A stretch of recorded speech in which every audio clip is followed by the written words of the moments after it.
जब बात एक की जाती है, किसी एक व्यक्ति, किसी एक कंपनी, किसी एक संस्था, किसी एक संगठन की, तो उसका मतलब होता है व्यष्टि अर्थशास्त्र।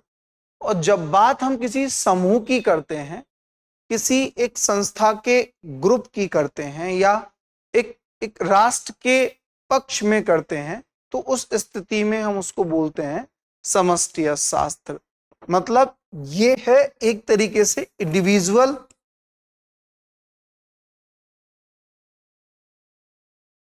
और ये है अपने आप में एक तरीके से ग्रुप।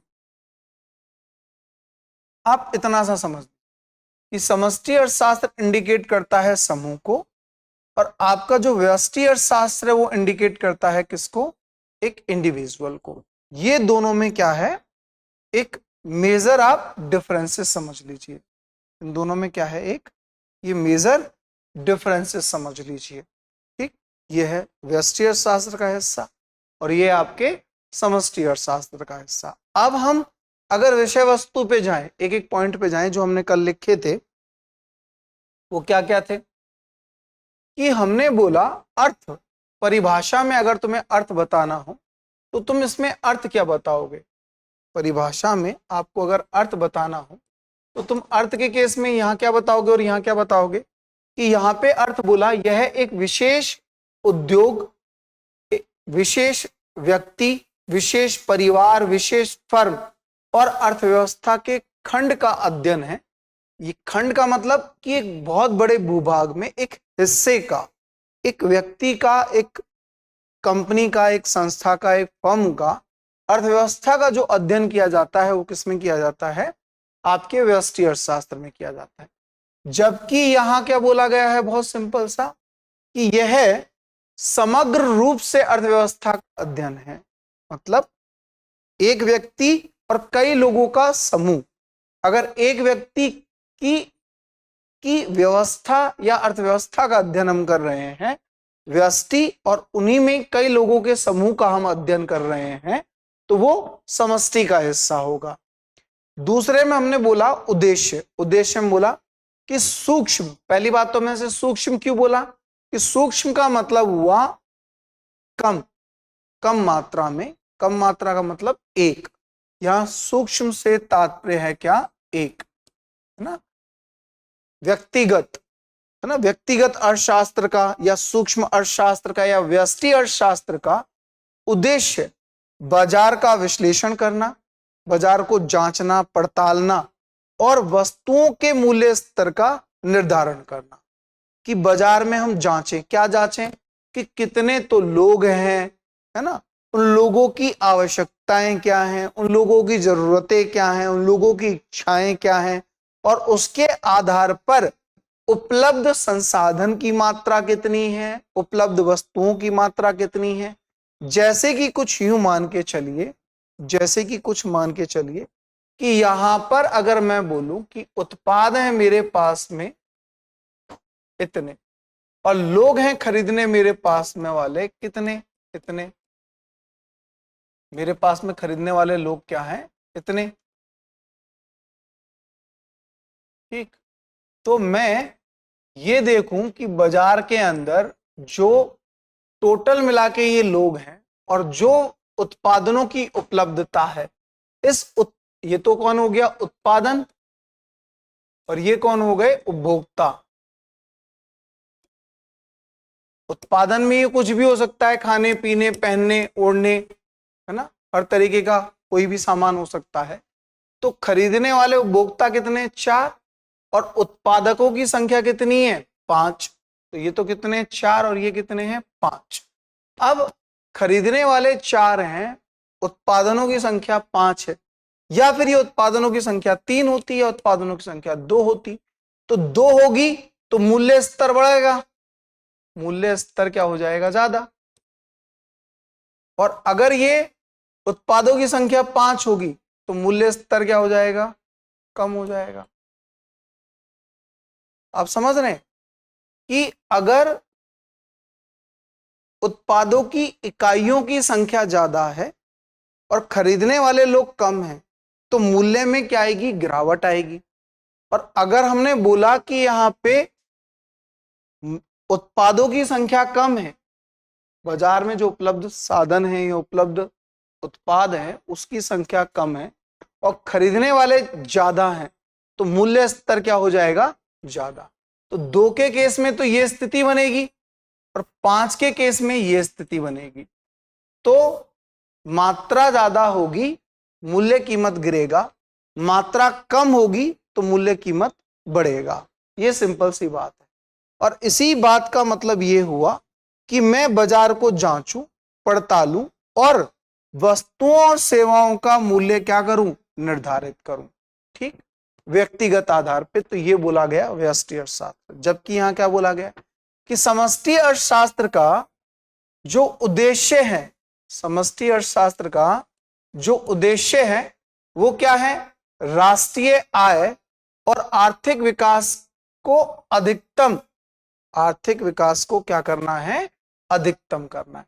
कि राष्ट्रीय आय मतलब संपूर्ण देश की आय, और साथ ही साथ आर्थिक विकास को ज्यादा से ज्यादा बढ़ाना है, जिससे लोगों की क्रय शक्ति क्षमता बढ़ सके, लोगों में खरीदने की जो क्षमता है, लोगों के पास आय के जो साधन है वो बेहतर हो सके, ठीक।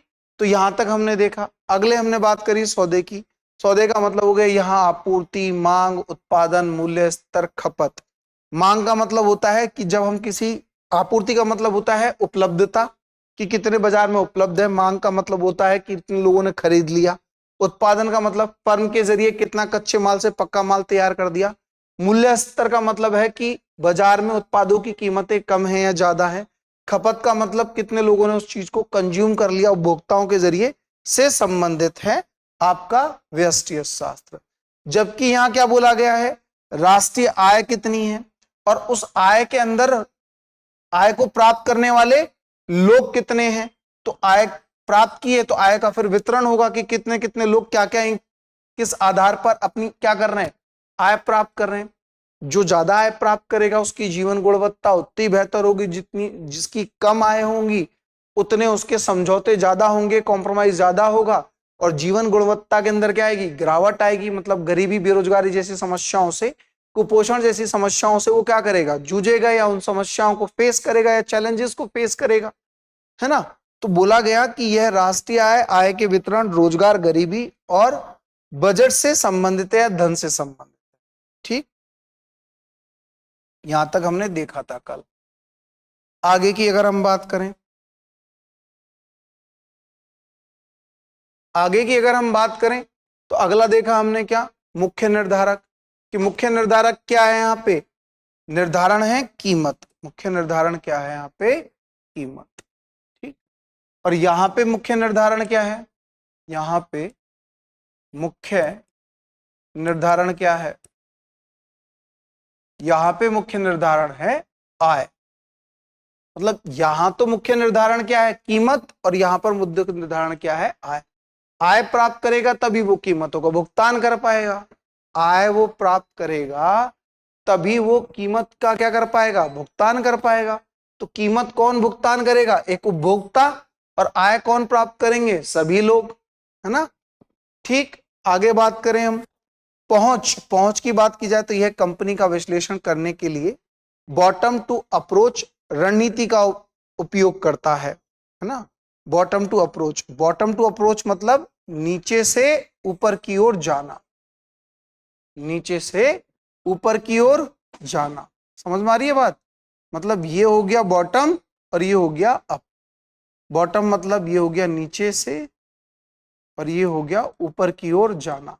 मतलब ग्राउंड से, आपके कच्चे माल से लेकर, आपके कच्चे माल से लेकर, और ये हुआ अंतिम उत्पाद तक। अंतिम मतलब उपभोग करने योग्य, अंतिम उत्पाद तक सभी बातों का क्या किया जाएगा, यहाँ पे विश्लेषण किया जाएगा।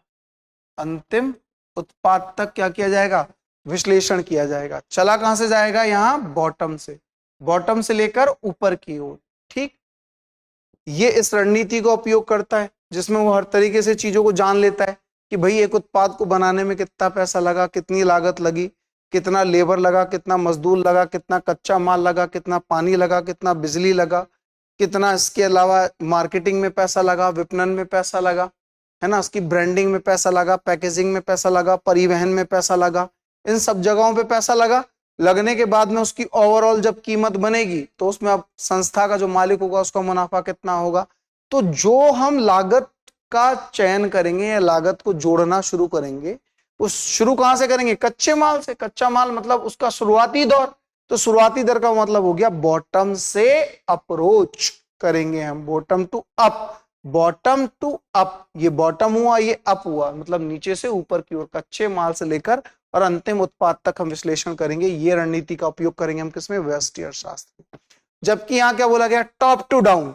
Top to down, top to down का मतलब कि व्यक्ति जो है, ये तो हो गया टॉप, ये क्या हो गया? टॉप।